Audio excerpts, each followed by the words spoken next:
from your point of view, then, why you think it's important that actually people do stretch themselves when they go travelling, that they sort of don't be too fearful about some of the experiences they might encounter? You know, life is so short. We're only here once. And I think it's very important to be able to do what you want to do in a safe way. So you need to be informed of the risks. But then, you know, we live in such a beautiful world. And I think it is so important that we all get a chance to explore it and live our life to the full. Is there a sense, sorry, Charlotte, is there a sense, Amar, that because you are pushing yourself every day because you're blind, so you have to sort of every day sort of faces all sorts of challenge for you, that the idea of going on an adventure holiday or leading adventure holidays as you do is something that's a considered risk that you can do. But for other people, maybe, I think Allegra's point might be that there are risks that you're willing to take, but these are steps too far. Putting yourself in danger isn't something you should be doing on those sort of situations. Being blind gives me, like, an amazing opportunity. Like, it gives me the great mindset. And then as you reach that summit, you know, it's such an incredible feeling. Like, you know, the air is still and... you never feel more alive, do you? You don't feel... And that's the thing. Exactly. So, Allegra, there is considered risk in everyday life. Crossing the road is one of the most dangerous things we'll do. Getting a train, flying. Why shouldn't people be allowed to push themselves and go on adventure holidays like this? Well, I think, first of all, I must say how much I respect and admire all of the things that you've done and you're achieving. It's absolutely fantastic. But from my own personal perspective, as a mother of 2 young children, I have to think about really what's sensible and what's reasonable. And also, it's clear to say that holidays are optional. We don't have to go on them. And the world is full of beautiful things, but there are so many things you can see and explore without putting yourself at great risk. And also, it's not just risk to yourself, but it's risk not only to the emergency services that might have to come and rescue you, and the hospitals and paramedics to look after you in the event that something goes wrong, but also the people that you leave behind at home who are worrying about you and worrying if you're safe. And I think as a mother, thinking about what I might feel if my children were to go out and do something dangerous or extremely risky, that's something that I really have to bear in mind. Allegra, I totally agree with you. Like, with regards to this, you know, the effect on the, you know, support services. But I think if there is an adventure challenge out there, then, you know, hopefully, you know, the support comes with it. Like, you've got the emergency staff there. But going back to your point about, you know, you're a mother, my mum was like that. You know, she basically, when I lost my sight when I was 18, she goes like, no, you can't leave the house by yourself. And then I ended up going to Canada to study for a whole year by myself with nothing but my newly acquired blindness.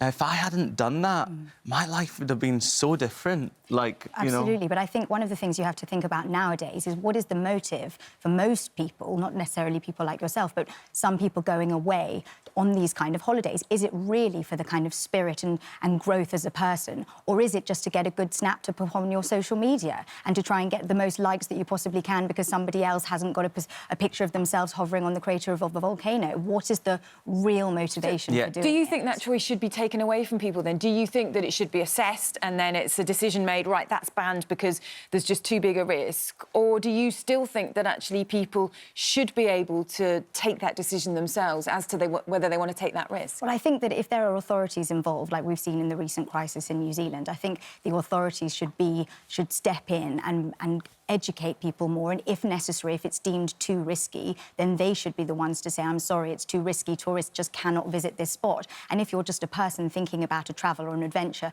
be informed, be educated, really carefully assess the risks. And as soon as you say, you can't do that, then all of a sudden you make a sort of a very difficult precedent, don't you? Absolutely, and I think it's a difficult question, and I think it has to be a joint effort between the authorities or the people who are informed, who are aware of the dangers that are possibly lie ahead regarding the natural landscapes or the mountains or the volcanoes or whatever it was, and the travellers together. It has to be an informed decision to try and think about, is the risk really worth it? Is it worth it for my Instagram snap? Is it worth it for the people at home who are worried about me? Is it worth it for the helicopter pilot or the rescuers who might lose their life to come and save me? It has to be a kind of joint discussion. I think Allegra makes a good point about, you know, Instagram and stuff. I don't know, you sighted folk, right? You're suddenly... The world's just taking snaps, and it's true, like, I agree with Allegra on that point, that people are, you know, on the edge of a volcano trying to get that perfect shot. But look, when our sighted travellers with my company come on and guide our blind travellers, you know, they don't have time to take Instagram. They're describing and engaging with the world around them. And it gives you a much more deeper, richer, vivid memory of what you're seeing than just taking a quick shot. So when people say to me, "You're blind, you know, why do you want to go sightseeing?" And I always say, you know, because it heightens my curiosity.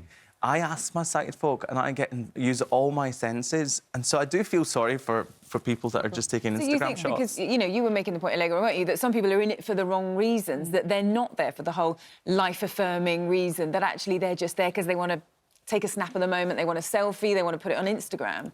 I mean, Amar, do you think there is a bit of an issue with people's motivation for this kind of thing, that's why they want to push themselves to even more extremes, because it's a bit of one-upmanship. Oh, look at the picture I can get. Look how I can hang myself off a cliff and get an amazing photo. Absolutely. I think people need to be really, really careful about that. Perhaps, you know, they need to be better informed. And, you know, you need to live the moment. We're only here once. We might as well just Are there live things it. that you wouldn't do, that you would deem too risky? The things that you've ruled out because you've thought, actually, looking at the risks, not sure I fancy that? I always take an informed, you know, idea of whether I want to do something or not. But at the moment, like, you know, when a challenge presents itself, I'll weigh up, like, you know, the risks, and I'll make a decision accordingly. But so far, like, you know, I've learned that every time I've pushed my boundaries, you know, the world just becomes bigger. Yeah. And what about your poor mum, by the way? Because when you were 18 and lost your sight... Sorry, Mum, if you're watching. And how she cope now, knowing you go off and do all these... Skydiving, bungee jumping. You know, like, she has learned that, you know, her son has been very independent, very defiant,